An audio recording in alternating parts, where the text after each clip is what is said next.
خصوصاً علی افضلہم وخاتم النبیین محمد الامین وعلی آلہ وصحبہ اجمعین اما بعد فاعوذ باللہ من الشیطان الرجیم بسم اللہ الرحمن الرحیم۔ گروپ کی جو آخری صورت ہے، اور یہ نوٹ کر لیجئے کہ جو ہمارا منزلوں کا میں نے نظام آپ کو بتایا تھا، پہلی منزل ختم ہو گئی ہے۔ یہ سورہ مائدہ سے المنزل 2 یہ شروع ہو رہی ہے، المنزل 2 دوسری منزل شروع ہو گئی۔ لیکن جو مکی اور مدنی صورتوں کے گروپ ہیں وہ ابھی ختم نہیں ہوا۔ پہلا وہ تو یہ کہ مکی صورت سورہ فاتحہ، مدنی کا ایک گروپ البقرہ اور آل عمران، دوسرا گروپ النساء اور المائدہ مل کر پھر جا کر جو گروپ ہے مکی مدنی کا وہ ختم ہوگا، جبکہ مائدہ ختم ہوگی۔ سورہ مائدہ کا بھی تقریباً اسلوب وہی ہے کہ جو سورہ نساء کا ہے، لیکن یہ کہ یہاں زیادہ جو زور ہے وہ اہل کتاب پر ہے۔ جیسا کہ میں نے آپ کو بتایا تھا کہ یہ جو گروپ ہے پہلا ان صورتوں کا، اس کے 2 مضامین ہیں بنیادی۔ ایک شریعت اسلامی، شریعت اسلامی کا بلو پرنٹ ابتدائی خاکہ جو ہے وہ سورہ بقرہ میں، تکمیلی احکام اب اس میں آئیں گے۔ دوسرے اہل کتاب پر اتمام حجت اور آخری درجے میں دعوت، آخری فیصلہ کن باتیں جو ہیں وہ آپ کو اب ملیں گی اس سورہ مبارکہ میں۔ بسم اللہ الرحمن الرحیم۔ یا ایھا الذین آمنوا اوفوا بالعقود۔ سورہ نساء شروع ہوئی تھی یا ایھا الناس سے، اے لوگو۔ یہاں بس فرق یہ ہے کہ یا ایھا الذین آمنوا، اہل ایمان، اپنے عہدوں کو، معاہدوں کو، قول و قرار کو پورا کیا کرو۔ اب انہوں سمجھ لیجئے کہ سماجی زندگی جتنی انسان کی ہے وہ معاہدوں پر قائم ہے۔ Even marriage is a social contract. شادی کیا ہے؟ ایک معاہدہ ہے، ایک مرد ایک عورت کے مابین ساتھ رہنے کا، ساتھ زندگی گزارنے کا۔ اس کے کچھ حقوق ہیں، کچھ فرائض ہیں، بیوی کے حقوق، شوہر اور اس کے فرائض، اور شوہر کے حقوق اور اس کے فرائض، معاہدہ ہے۔ بڑے بڑے کاروبار جو ہیں وہ معاہدوں کی شکل میں ہوتے ہیں، تو معاہدہ ہے۔ اور بھی سوشل کانٹریکٹس ہے کہ جو ہمارے ہاں employer employee relationship is a contract, یا جو سیاسی نظام ہے، عہدے ہیں، مناصب ہیں، ان کی ذمہ داریاں ہیں، ان کے پریولیجز ہیں، یہ آپ کی ذمہ داریاں ہیں، یہ آپ کے اختیارات ہیں۔ تو ایک ہی شے اگر پوری ہو جائے، اوفوا بالعقود، جو بھی عقد ہو، عقد کہتے ہیں گرہ کو، عقدہ کہتے ہیں، عقدہ گرہ۔ عقد ہے کوئی چیز بند گئی، بس طے ہو گئی، فیصلہ ہو گیا، وہ عقود ہے۔ احلت لکم بہیمۃ الانعام الا ما یتلی علیکم، تمہارے لیے تمام جو مویشی کی نوعیت کے حیوانات ہیں وہ حلال کر دیے گئے، ان کا گوشت کھانا، سوائے اس کے جو تمہیں پڑھ کر سنائے جاتے ہیں۔ یعنی ان میں خنزیر ہے وہ حرام ہے، اور مردار اگر ہے تو حرام ہے، وغیرہ وغیرہ، وہ بعد میں آ جائے گا۔ لیکن باقی جو مویشی، وہ ہوش نہیں، شیر چیتا جو وحشی ہیں یہ نہیں، جو مویشی قسم کے ہیں، ہرن ہے، نیل گائے ہے، اور اس طرح کی چیزیں جو بھی ہیں کہ جو عام طور پر وہ گوشت خور نہیں ہے، بلکہ یہ کہ سبزے کے اوپر ان کا گزارا ہوتا ہے، یہ ساری چیزیں جو ہیں یہ تمہارے لیے حلال کی گئی ہیں۔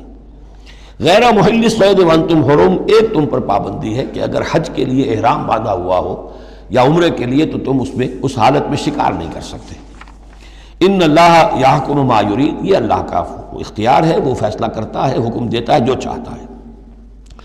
یا ایھا الذین آمنوا لا تحلوا شعائر اللہ ولا الشہر الحرام ولا الہدی ولا القلائد ولا عامین البیت الحرام، اہل ایمان مت بے حرمتی کرو اللہ کے شعائر کی، مت حلال کر لیا کرو، بے حرمتی کر دیا کرو اللہ کے شعائر کی، اور نہ حرمت والے مہینوں کی، اور نہ ہدی کے جانوروں کی، جو جانور لے کے جائے جاتے تھے کعبے کی طرف حج کے لیے یا عمرے کے لیے ساتھ لے کر جاتے تھے، ولا القلائد، اور ان کے گلوں کے اندر پٹے ڈال دیے جاتے تھے علامت کے طور پر کہ اب یہ کعبے کی طرف جا رہے ہیں، ولا عامین البیت الحرام، اور نہ وہ حاجی لوگ کہ جو بیت حرام کی طرف چل رہے ہیں، قصد کر رہے ہیں، جا رہے ہیں۔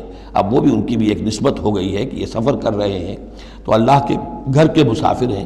جیسے کہ وہاں آپ نے دیکھا ہوگا جو گئے ہیں کہ انہیں وہ کہتے ہیں مرحبا بضیوف الرحمن، کہ مرحبا ان لوگوں کو کہ جو رحمان کے مہمان ہیں، یعنی حاجی جو یہاں آئے ہیں وہ اصل میں اللہ کے مہمان ہیں، اللہ میزبان ہے۔ تو اب ان کے لیے یہ ہے کہ ان کی بے حرمتی نہ ہو، حتیٰ کہ عزت نہ ہو۔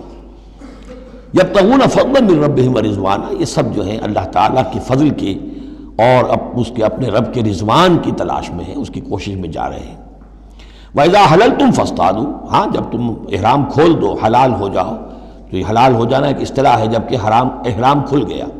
فاستعدوا، پھر تم شکار کرو، تمہیں کھلی چھوٹ ہے۔ ساری پابندیاں احرام کی حالت کی ہیں۔ ولا یجرمنکم شنآن قوم ان صدوکم عن المسجد الحرام ان تعتدوا، اور دیکھنا تمہیں آمادہ نہ کر دے کسی قوم کی دشمنی کہ انہوں نے تمہیں روکے رکھا تھا مسجد حرام سے کہ تم بھی زیادتی کرو، یعنی انہوں نے تمہیں روکے رکھا 7 برس تک، 6 برس تک، اور تمہیں یہاں قریب نہیں آنے دیا۔ اب ایسا نہ ہو کہ اس کے بدلے میں تم کو زیادتی کرو، زیادتی مت کرو۔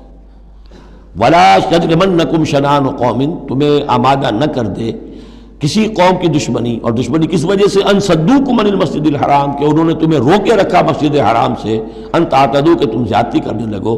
وتعاونوا علی البر والتقوی، نیکی کے کاموں پر اور تقوی کے کاموں پر تعاون کیا کرو۔ ولا تعاونوا علی الاثم والعدوان، اور اسم، گناہ اور عدوان، ظلم اور زیادتی کے کاموں میں تعاون مت کرو۔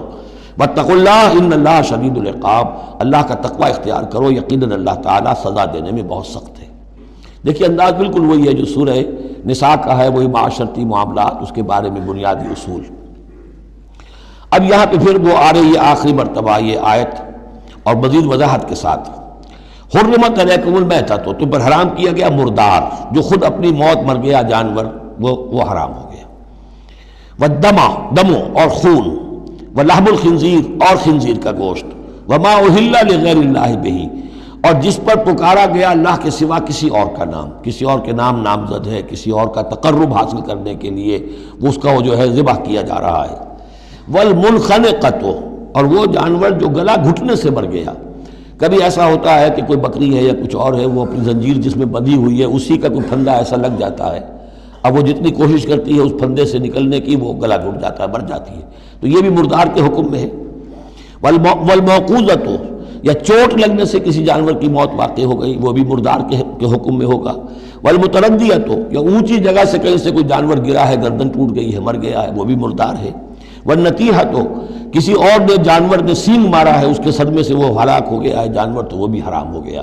یعنی میتہ کی مزید 4 قسمیں، یہی نہیں ہے کہ کسی بیماری سے جانور مرا ہو، لیکن یہ کہ یہ مرنے کی، ذبح ہونے کی نوبت نہیں آئی، اس کے جسم سے خون نکلنے کا امکان نہیں رہا، اس کا خون جو ہے اس کے جسم کے اندر ہی جم گیا ہے، اس کے گوشت کا حصہ بن گیا ہے، لہذا وہ مردار کے حکم میں ہے۔ وما اکل السبع الا ما ذکیتم، اور جسے کھا لیا ہو درندوں نے مگر یہ کہ جسے تم ذبح کر لو۔ فرض کیجئے کہ کسی شیر نے یا کسی چیتے نے کسی ہرن کے اوپر حملہ کیا، لیکن اس سے پہلے کہ وہ ہرن مرتا وہ شیر بھاگ گیا، آپ نے کوئی فائر کیا وہ بھاگ گیا، ابھی ہرن میں جان ہے، آپ نے جا کے ذبح کر لیا، تو وہ پھر آپ کے لیے جائز ہے، کیونکہ ابھی اس میں جان تھی، ذبح آپ نے کیا ہے، تو اب یہ کہ اس میں سے وہ خون نکل جائے گا، تو جہاں جہاں شیر کا منہ لگا ہو اس حصے کو کاٹ کر پھینک دیجئے، باقی آپ کھا سکتے ہیں۔ الا ما ذکیتم، سوائے اس کے کہ جسے تم نے ذبح کر لیا۔ وما ذبح علی النصب، اور یہ بھی تمہارے لیے حرام کیا گیا کہ تم استھانوں پہ جا کر ذبح کرو، یہ خاص جگہ ہے، یہ خاص جو ہے وہ کسی ولی اللہ کا بازار ہے، وہاں جا کے ذبح کرنا، یا کسی دیوتا یا دیوی کا کوئی استھان ہے، وہ بھی اب حرام ہو گیا۔ وَأَن تَسْتَقْسِمُوا بِالْأَزْلَامِ، یا جوئے کے تیروں کے ذریعے سے تقسیم کرو، یہ بھی ایک جوئے کی شکل ہو جاتی تھی، وہ لوگ یہ کرتے تھے، قربانی اپنی کی، اس کے بعد گوشت کے ڈھیر لگا دیے، اب تیروں کے ذریعے سے جوا کھیل رہے ہیں، تو بڑے بڑے ڈھیر جو ہیں اس کے اندر داؤ پر لگ رہے ہیں۔ ذالکم فسق، یہ تمام چیزیں جو ہیں گناہ کے کام ہیں۔ الیوم یئس الذین کفروا من دینکم، دیکھو اب یہ کافر لوگ تمہارے دین سے مایوس ہو چکے ہیں، یعنی یہ سمجھ چکے ہیں کہ نظام تو اب اللہ ہی کا رہے گا۔ اب یہاں پر چونکہ سورہ مائدہ جیسا کہ میں نے اس کی آخری صورتوں میں سے ہے، لہذا اب انہیں یہ تو توقع نہیں ہے کہ اسلام کا راستہ روک سکیں گے، لیکن وہ یہ ضرور چاہیں گے کہ اس قسم کی چیزیں تمہارے اندر جاری رہیں، اس طرح کی چیزیں جیسے ہمارے ہاں بھی ہندوانہ اثرات چلتے رہے بہت عرصے تک، اب بھی چل رہے ہیں۔ تو الیوم یئس الذین کفروا من دینکم، تمہارے دین سے تو وہ مایوس ہو چکے ہیں کہ اب یہ دین تو انہی کا ہوگا اور ہمارا دین ختم ہوا۔ فلا تخشوہم واخشونی، تو اب ان سے مت ڈرو، مجھ سے ڈرو۔ الیوم اکملت لکم دینکم، آج کے دن میں نے تمہارے لیے تمہارے دین کی تکمیل فرما دی ہے۔ واتممت علیکم نعمتی، اور تم پر اتمام فرما دیا ہے اپنی نعمت کا۔ ورضیت لکم الاسلام دینا، اور تمہارے لیے میں نے پسند کر لیا ہے ہمیشہ ہمیش کے لیے میرے ہاں پسندیدہ اور مقبول دین صرف اسلام ہے۔ فمن اضطر فی مخمصۃ، اب یہ جو حکم دیا گیا تھا یہ چیزیں حرام ہیں، تو لیکن کوئی شخص اگر اضطرار میں آ جائے، شدید فاقہ ہے، بھوک ہے، جان نکل رہی ہے، غیر متجانف لاسم، اس میں گناہ کی طرف کوئی رجحان نہ ہو، کوئی شرارت دل کے اندر نہ ہو کہ میں نے واقعی یہ سور حرام ہے لیکن ذرا چکھ کے دیکھنا ہی ہے آج تو کیسا ہے، نہیں، جان پر بنی ہوئی ہے لیکن اس قسم کا خیال کوئی نہ ہو۔ فإن اللہ غفور الرحیم، تو اللہ تعالیٰ غفور اور رحیم ہے۔ یسألونک ماذا أحل لهم، اے نبی آپ سے پوچھتے ہیں کہ ان کے لیے کیا کچھ حلال ہے؟ قل أحل لكم الطیبات، تمہارے لیے سب پاکیزہ چیزیں حلال کر دی گئیں۔ وما علمتم من الجوارح مکلبین تعلمونہن مما علمکم اللہ، اور جو تم چھوڑتے ہو سدھاتے ہو شکاری جانوروں کو، جنہیں تم چھوڑتے ہو شکار کے لیے، انہیں تم نے سدھایا ہے، سکھایا ہے اس میں سے کہ جو اللہ نے تمہیں سکھایا ہے۔ فَكُلُوا مِمَّا أَمْسَكْنَا عَلَيْكُمْ، تو اب وہ اگر جا کر آپ نے کتا چھوڑا ہے، اس نے خرگوش کو پکڑ لیا ہے یا کسی اور جانور کو، فَإِنْ أَمْسَكْنَا عَلَيْكُمْ، اگر انہوں نے روکے رکھا ہے تمہارے لیے اس شکار کو تو اس کو کھاؤ۔ وَاذْكُرُوا اسْمَ اللَّهِ عَلَيْهِ، اس پر اللہ کا نام لو۔ وَاتَّقُوا اللَّهَ، اور اللہ تعالیٰ کا تقوی اختیار کرو۔ إِنَّ اللَّهَ سَرِيعُ الْحِسَابِ، یقیناً اللہ تعالیٰ حساب لینے میں بہت جلدی کرتا ہے، یا حساب لینے میں اسے دیر نہیں لگتی۔ اليوم أحل لكم الطيبات وطعام الذين أوتوا الكتاب حل لكم وطعامكم حل لهم والمحصنات من المؤمنات والمحصنات من الذين أوتوا الكتاب من قبلكم إذا آتيتموهن أجورهن محصنين غير مسافحين ولا متخذي أخدان ومن يكفر بالإيمان فقد حبط عمله وهو في الآخرة من الخاسرين۔ صدق الله العظيم۔ الیوم احل لکم الطیبات، یہ وہی انداز ہے کہ الیوم اکملت لکم دینکم واتممت علیکم نعمتی ورضیت لکم الاسلام دینا، آج کے دن تمہارے لیے تمام پاکیزہ چیزاں حلال کر دی گئیں۔ یعنی اگر اس سے پہلے کوئی مختلف مذاہب میں، یہود کی شریعت میں حضرت یعقوب علیہ السلام کی بات پسند و ناپسند جو ذاتی تھی اس کی بنا پر کوئی رکاوٹیں ہو گئی تھیں، یا یہ کہ مشرکانہ جو اوہام تھے ان کی وجہ سے تمہارے ذہنوں میں کچھ الجھنیں تھیں، آج ان سب کو صاف کیا جا رہا ہے۔ الیوم احل لکم الطیبات، تمام صاف ستھری پاکیزہ چیزاں تمہارے لیے حلال ہیں۔ وطعام الذین اوتوا الکتاب حل لکم، اور ان لوگوں کا کھانا بھی کہ جنہیں کتاب دی گئی تھی تمہارے لیے حلال ہے۔ لیکن اس میں ظاہر ہونا چاہیے کہ ان کا کھانا کہ جو ظاہر بات ہے کہ اگر عیسائی سور کھا رہا ہوگا تو وہ ہمارے لیے حلال نہیں ہوگا، مطلب یہ کہ ان کا گوشت ذبح کیا ہوا اگر ہو حلال جانور کا تو وہ ہم کھا سکتے ہیں، جانور حلال ہو، اور نمبر دو کہ اسے ذبح کیا گیا ہو۔ وطعامکم حل لہم، اسی طرح تمہارا کھانا بھی ان کے لیے حلال ہے۔ والمحصنات من المؤمنات، اور تمہارے لیے شادی کرنا بھی حلال ہے ان سے بھی کہ جو خاندانی خواتین ہوں اہل ایمان میں سے۔ والمحصنات من الذین اوتوا الکتاب من قبلکم، اور خاندانی خواتین ان لوگوں کی کہ جنہیں کتاب دی گئی تھی تم سے پہلے، یعنی مسلمان مرد جو ہے عیسائی اور یہودی خاتون سے شادی کر سکتا ہے۔ اذا آتیتموہن اجورہن، جب کہ تم انہیں ادا کر دو ان کے مہر۔ محسنین، نیت یہ ہو کہ انہیں گھر میں بسانا ہے، مستقل ایک خاندان کا ادارہ وجود میں لانا ہے۔ غیر مسافحین، صرف شہوت رانی کے لیے نہیں، صرف مستی نکالنے کے لیے نہیں۔ ولا متخذی اخدان، اور نہ ہی کوئی چھپی دوستی یاریاں بنانے کے لیے، کھلم کھلا نکاح ہو، ایک مسلمان مرد کسی عیسائی عورت سے، کسی یہودی عورت سے نکاح کر سکتا ہے۔